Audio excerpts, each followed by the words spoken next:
menuduh perempuan yang baik berzina sama, ataupun lelaki sama. Halalkan yang halal. Ni yang keduanya, dia menghalalkan benda yang halal. Tengah tu dia menghalalkan cara. Tu ada menghalalkan cara. Kalau puak dia buat semua halal, puak ni buat halal pun kata haram. Punya tak senonoh. Tapi bukan puak di Malaysia lah, puak di Afrika.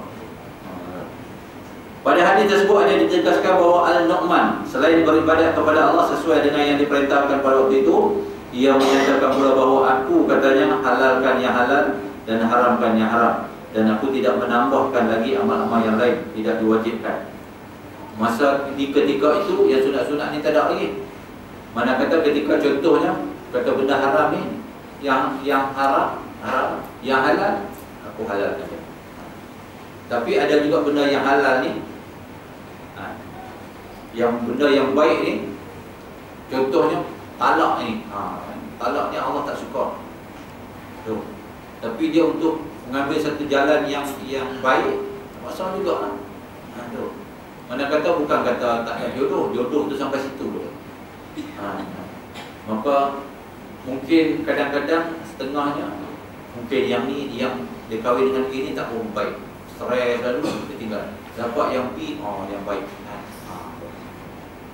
Ada juga hijrah, atau hijrah. Hijrah cara ni tu untuk dia lah.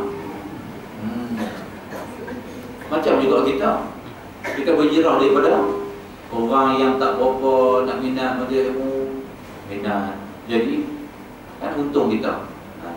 Kalau daripada tak berapa minat, pergi masuk kain jaga, terus tak minat langsung lagi terus. Itu hijrah yang paling tak senonoh. Tu. Ini berarti bahawa tetap patuh menurut hukum yang telah ditetapkan, iaitu halal dikerjakan, yang haram tidak dikerjakan. Kerana kalau yang haram dikerjakan juga, lebih-lebih lagi kalau yang haram itu dari bahagian dosa yang besar, maka tentulah terdapat satu halangan yang menyekat masuk ke syurga itu. Kadang-kadang kita ni tuan-tuan muslimin muslimat tu yang mana kita menghabiskan sisa-sisa hidup kita di dalam majlis ilmu ni untung satu.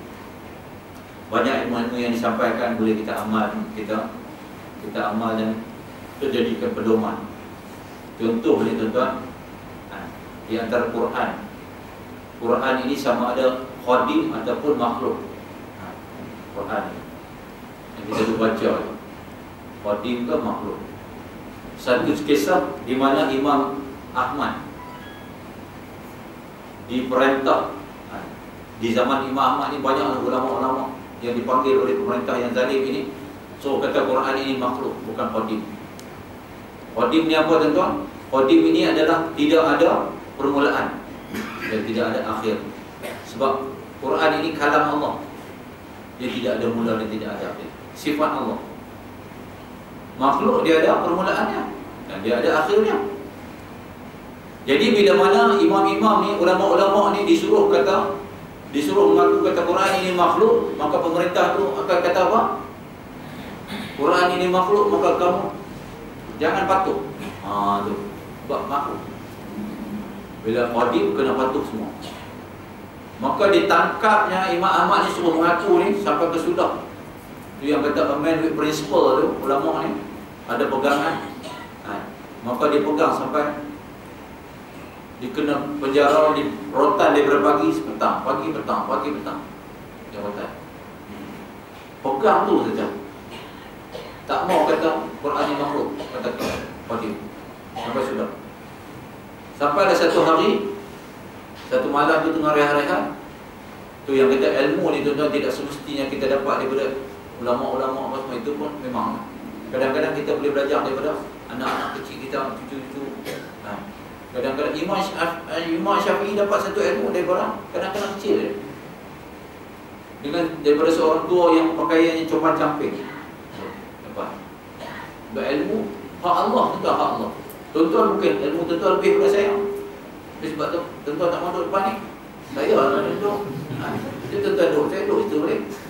Sebab apa tuan-tuan kalau kita dekat Mekah, ke Madinah, dalam halaqah ilmu ni tuan-tuan, dia belakang-belakang tu ada ulama-ulama. Yang malam tu dia tak reti apa, dia akan duduk. Ulama-ulama tuan-tuan. Tu. Sebab apa? Ilmu tu. Jadi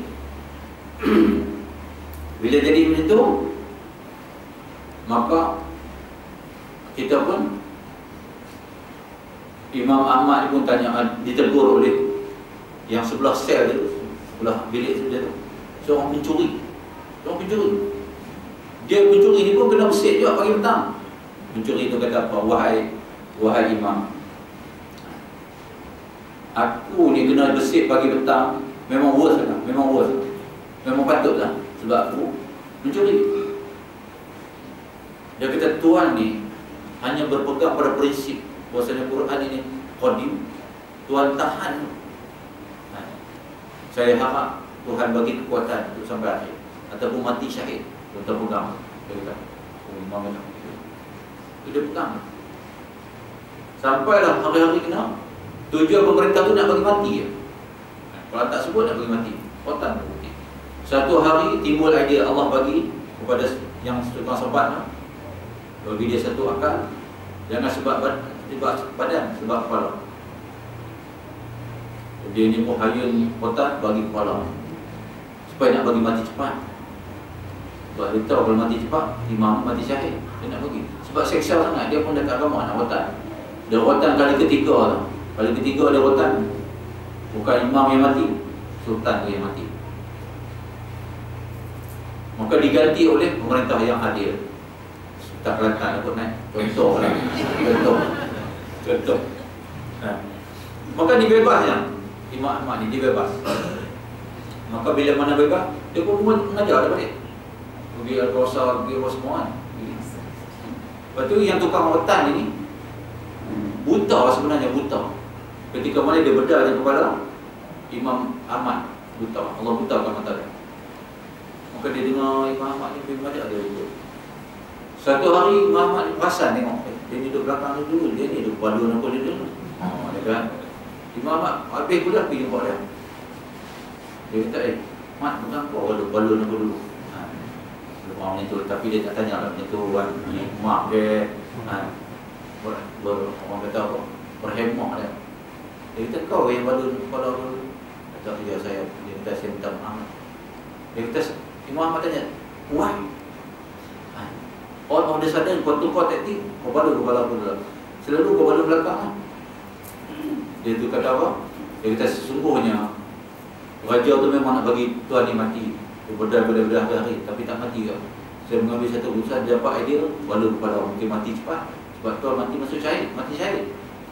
Tujuan saya nak bagi tuan mati ya. Tuan akan mati syahid. Oh, dia tak pun macam tu. Tapi Allah panjangkan umur tuan. Lalu Imam Ahmad pun mendadah tangan minta kepada Allah, ya Allah ya Tuhan, andai katalah niatnya memang macam tu. Dia pukul kepala aku ni sebab nak bagi aku mati, mati syahid tu. Kau celekkanlah mata dia balik. Imam Ahmad sapu muka, celek mata tu. Oh tu hebat kan. Mempertahankan kalimah tu je.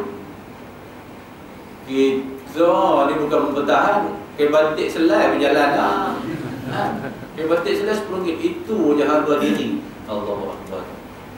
Harga diri manusia yang Allah buat mahal-mahal tu. Dengan cukup sifat anggota dia, dengan akal yang Allah kata apa? Laqad khalaqnal insana fi ahsani taqwim tu. Sempurna manusia ni. Tiba-tiba nilai dia implementkan. Setiap tahun benda tu kita tipu. Rela ditipu tu. Besok Allah tanya, kau ni apa nak jadi? Sayang. Kita duduk sebelah kita satu situ dengan bendera. Kita boleh tengok pokok ni guna buat macam mana. Maksud dia pun bersama. Itu contoh bahawa harus bagi seseorang meninggalkan ibadat yang sunat, iaitu yang diminta supaya dikerjakan secara sukarela, sekalipun dia akui bahawa yang sunat itu adalah untuk penampung atau penyempurnaan bagi kekurangan yang mungkin terdapat dalam perkara yang wajib atau yang fardu tadi tu, yang bukan-bukan yang sunat tu yang kita dah buat kan.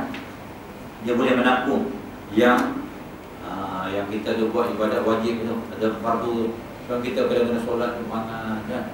Kata Nabi Muhammad SAW, Allah akan bagi markah kepada kita tu berdasarkan khusyuk kita sejauh mana kita ingat Allah. Yang kita bincang dulu 10 rahsia tu. Yang bantu khusyuk kita tu Allahu Akbar. Tu semua orang ingat Allah. Macam tuan ni memang level tinggi lah. Sampai sudah ingat. Ni jenis ni yang tak ingat. Sampai ke salam, nak bagi salam ni mana? Datuk salam dah. Tak ingat salam. Tapi tak apa, dapat juga 27 tu. Untunglah dia duduk berjemaah ni. Islam tu berjemaah. Dia tak boleh nak melawan seorang-seorang. Kita bukan apa? Incredible Hulk atau Spiderman kan. Tu.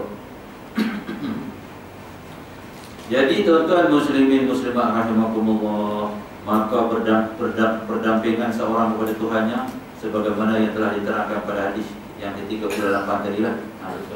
Maka makin hampirlah diri kita itu dengan Allah Subhanahu wa taala. Walaupun kita ni dah hampir lah, kita kena minta juga bantuan daripada Allah, minta Allah kekalkan kita tu. Jangan dibiarkan orang kata apa? Kita ni sebab Islam setengah-setengah manusia ni dia suka kepada duduk dalam keadaan yang comfort zone, berada dalam zone selesa. Yang seseorang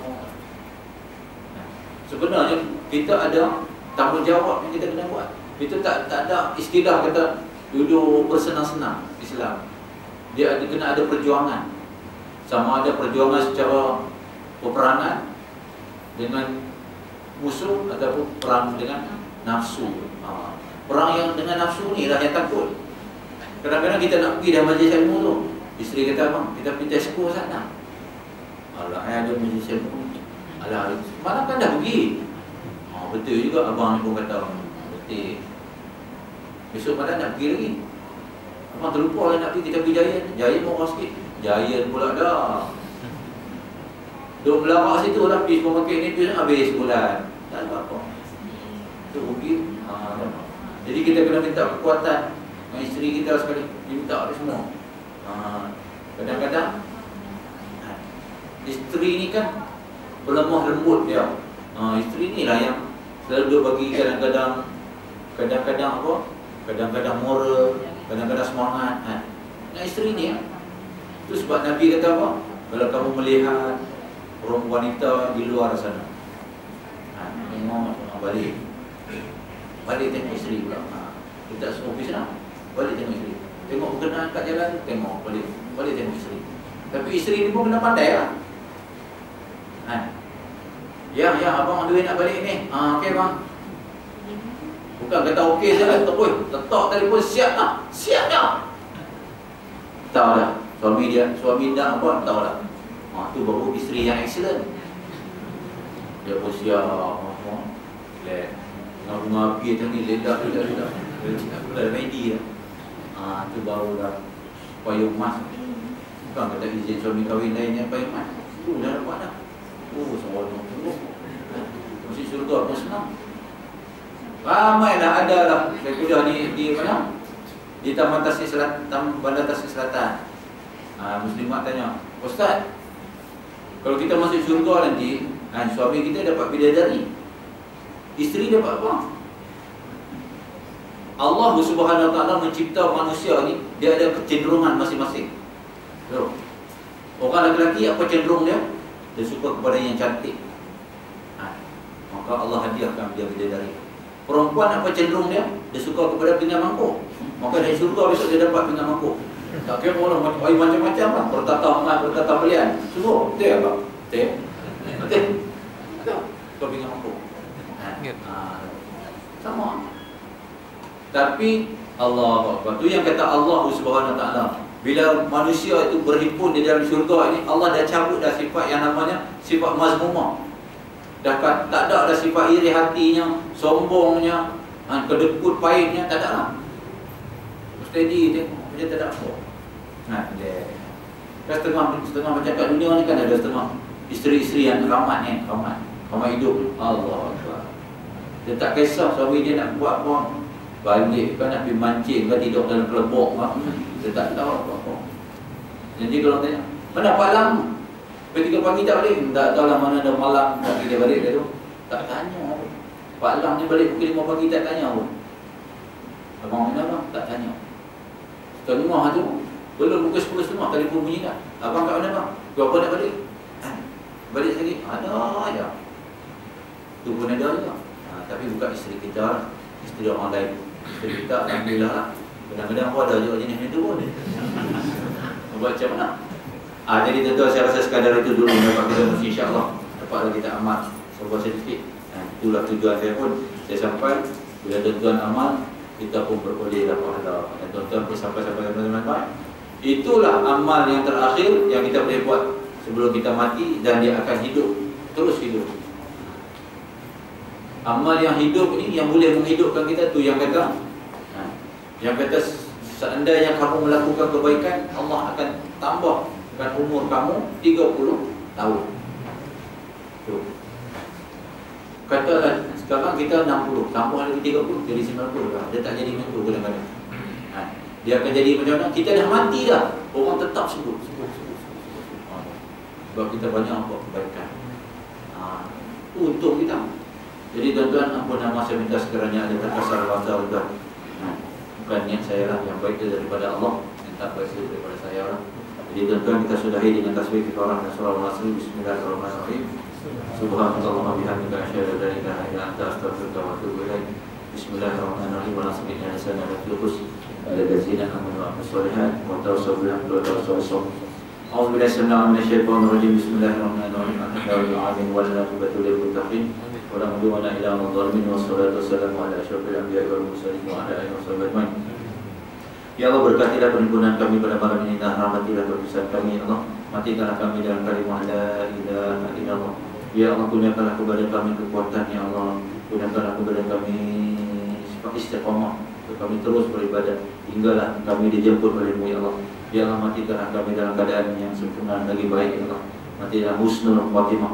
Ya Allah, ya Rahman, permudahkanlah segala pekerjaan kami dunia dan di akhirat. Ya Allah, kurniakanlah kebahagiaan kepada kami dunia dan di akhirat. Ya Allah, ya Allah, bantulah kami. Ya Allah, bantulah kami. Ya Allah, untuk menegakkan Islam. Ya Allah, ya Allah, ya Rahman, ya Allah, Rabbana atina fid dunya hasanah wa fil akhirati hasanah wa qina adzabannar. Wa sallallahu ala sayyidina Muhammad wa ala alihi wa sahbihi wa baraka wa sallam. Taqabbalallahu minkum.